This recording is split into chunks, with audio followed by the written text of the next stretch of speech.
And now, folks, this next story could happen to any of us. How many times have you gone to a flea market or one of those great garage sales and hoped against all hope that you might uncover some treasure? I know I always want to discover a forgotten masterpiece that has extraordinary value. Well, that's exactly what happened in our next story. Well, at least that's what Bob Pagani says happened. Here at New York's famous Yankee Stadium, deep in center field, exists a memorial garden of statues and plaques dedicated to honoring Yankee heroes of past generations. In 1974, a young Bob Pagani worked here as a security guard and was present the day that fans honored slugger Mickey Mantle with a plaque and a bronze bust. He was also working there the day the bust disappeared. Flash forward now to the 1980s when Pagani spots a Mickey Mantle bust at a local flea market. He buys it for $75. When the baseball legend dies several years later, Pagani pulls the bronze mantle from his fireplace mantle, and he decides to see if he can sell it over the internet. It's at this point that Major League Baseball gets involved, enlisting the help of the FBI and deciding to make Pagani its new poster boy.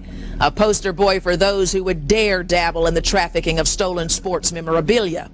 They go after Pagani with a vengeance and eventually win a felony conviction against him. To this day, Pagani swears he's innocent, and he vows not to go to his grave labeled a liar and a thief. He's hoping the lie detector will help him in his search for a pardon. Bob, do you feel that the FBI might be trying to make an example of you? I mean, because after all, there's been a rise recently in trafficking and counterfeiting of sports memorabilia. Yeah, I think I was a complete dummy, to be honest. I had a thing which I thought I would be able to sell. And because, you know, it comes under the heading of not as smart as you think you are, you know. I thought I didn't have a problem having this thing because I didn't steal it. So therefore, I was okay for me to sell it. What do you say to people? Because I'm one of those folks, I love flea market shopping. I mean, I don't know anybody who doesn't. And we're always looking for a great deal. And we know we've got a tremendous find. Everybody has that fantasy of buying the lottery ticket that hits or finding the thing. Man, I don't know, because you're right, everybody's looking for it, and why wouldn't you buy something if you thought it was worth more than the price you were going to pay? So, Bob, take us back to the time. You go into this flea market, minding your own business, and you see this bust of a ball player. That's what the guy tells you. That's what he referred to it as. Yeah. And you end up paying $75 for this piece that the man was using as a paperweight. Right. When you first saw it, what went through your mind? Did you know it was something special? It looked like what I had seen on plaques in Yankee Stadium when I worked there between 1971 and 1979. So I thought, well, you know, okay, I don't know what that is, but it's kind of neat. I don't know why it would be here, but it's, you know, so I asked him what he wanted. $75 seemed beyond reasonable. So I thought, well, even if it's not one of those things, it's kind of cool. I'll figure out what it is and maybe, you know, I'll sell it to somebody. And I'm hoping that it's worth something. So when did you decide to take it to the internet? Mickey Mantle died somewhere in there. So I thought, well, I guess it's a time to unload this thing. So you went on the internet. Right. How much did you post it for? I didn't have a price in mind. I really did not know. Somebody suggested that there was a place in or right near Cooperstown where the Hall of Fame is that sells memorabilia, and maybe they would know.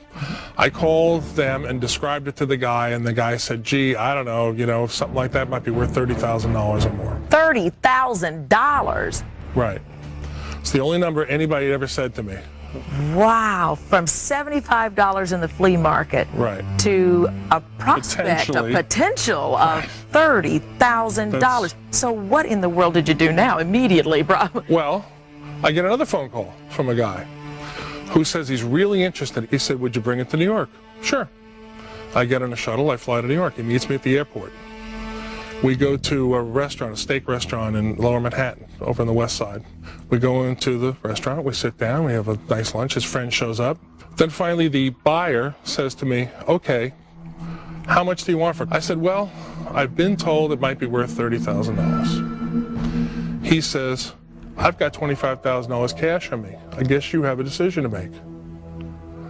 Little did you know. Yeah, I'm thinking, what's the worst that can happen? I've got $25,000 for this thing. It's, you know, that's pretty good. That you paid $75 for. Right. I said, okay, fine. He takes it. He hands me $25,000 in cash. So, nice meeting you. Yeah, no, same here. I'm thinking I'm going to go outside and grab the first cab I see and get away fast. With your $25,000 in your Before somebody pocket. hits me in the head with a pipe. Yeah. That's right. Step outside onto the sidewalk. About 5 or 6 guys come at me from all directions. Put your hands on the car. FBI. All over the place. Turns out, I found later, according to the New York Post, just about everybody in the restaurant was FBI. Oh, no! The place was full of them. So you were set up. Oh, God, yeah. This oh, was yeah. a sting. Yeah, oh, yeah. I said to the guy, what's the charge? He says, interstate transportation of stolen property. What in the world went through your mind at that point? I mean, I did what everybody does. You think I'll explain it to them, and they'll understand, and they'll just let me go because, you know, they don't. No. didn't work that way. No. They were, you know, going to make an example of me for anybody who did have a collection of things or was trafficking or whatever. You know, I just couldn't have been any simpler. So, Bob, you end up from flea market bargains to plea bargains. To convicted felon. To convicted felon. I mean, that's the fact. What did that do to your life? I mean, this just sounds like, oh, man. This is a scary story. Anytime you fill out a job application, you have to say you were convicted of a felony. You can't vote in some states. Can't own a gun. Not that that's the end of the world to me, but those are the 3 big things that it excludes you from. What was the biggest accusation against you? I'm probably going to go to my grave with a lot of people thinking I stole it, even though I was not accused of that. And that, in a way, is kind of an additional punishment on top of whatever you see fit to give me. So what brings you here today, basically, is that you want to say to those naysayers, look, I've done the time, I made a mistake. I was greedy, I was selfish, okay, I was a little stupid. Well, I'd like to say, But A, I didn't steal it. You didn't steal it. B, I might have been stupid, but there is a difference between criminal and stupid. Yeah. And what would be really lovely is if there was a lawyer watching who would be willing to maybe work pro bono, because you can get a federal pardon. There are such things. Well, you ready? I'm as ready as I'm going to be. Let's hook you up.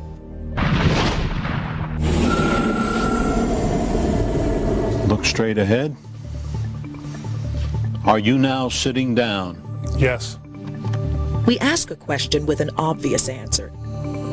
Do you plan to tell the truth on this test about whether you knew when you flew to New York to sell that bust that it was stolen property? Yes. Relevant questions must be specific. When you flew to New York to sell that bust of Mickey Mantle, did you know it was stolen property? No. Unrelated to this matter, did you ever try to appear truthful when you knew you were lying? No.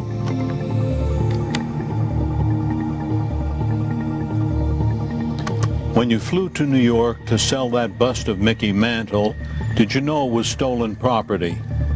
No. This test is over. Remain still for 10 seconds, please. Up next, so what do you think? Is Bob Pagani telling the truth? Will the lie detector clear his name? Or is Bob about to strike out for a second time? You want to clear your name and clean up your reputation. The lie detector has determined you. And later, the woman at the center of the greatest presidential sex scandal in this country's history. He sat down on the couch right beside me, pulled his pants down. Pulled his pants down. Yes, and exposed himself to me. Did former President Bill Clinton really expose himself to Paula Jones, or is she lying, as he continues to claim in his recent memoirs? To me, that's not a truthful book. You know, it should have been, you know, my lies instead of my life. Find out the truth when we return to Lie Detector.